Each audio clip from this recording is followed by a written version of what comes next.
I'm gonna keep it painfully real and blunt with you right now. If you're not losing weight, you're not in a calorie deficit, period. You're not the exception to the rule. There's nothing going on behind the scenes that makes you exempt from thermodynamics. If you're not losing weight, you're not in a calorie deficit. And there are a number of very easy mistakes that you could be making that could be completely throwing you out of a deficit and you're not even aware. So let's go over them. The first mistake I see people make all the time in regards to a calorie deficit is that they're logging their food, but they're not weighing it. So they're logging all their food for the day. They're saying they're eating 4 ounces of this, 100 ounces of that, but they're not taking the time to actually weigh it out. So how do you know that's what you're eating? So that is a very common mistake I see people make all the time. So take the time to log your food and actually weigh it out. So you're eating exactly what you're logging. It's very easy to overestimate a portion size, and you can log that you're eating 4 ounces of pasta, but when you put it out, it's actually closer to 8, and that's double the amount of calories, and that's so easy. So make sure you're taking the time to actually weigh and log and measure out everything you consume. Going right along with that, the number 2 mistake I see people make all the time is they're not accounting for everything they consume. I'm talking drinks, your coffee creamer,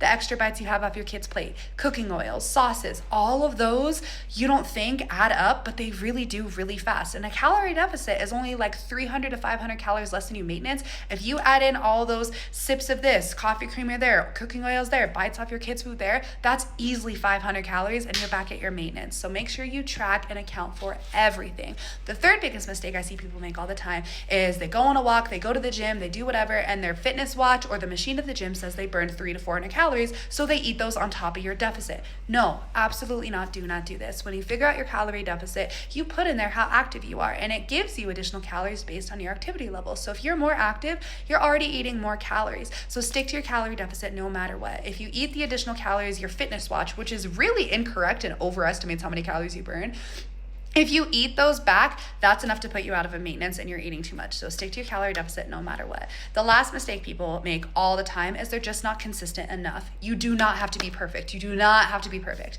but you do have to be consistent. So if you're only consistent Monday through Thursday, Friday hits and you go off the rails and you're going out to eat and eating all these food and drinking more, those additional calories you consume Friday, Saturday, Sunday is definitely enough to put you out of a calorie deficit for the week. So stay consistent 85 to 90% of the time. That means you can have a day off once every other week on special occasions, whatever it may have you, but you do need to be far more consistent than you are.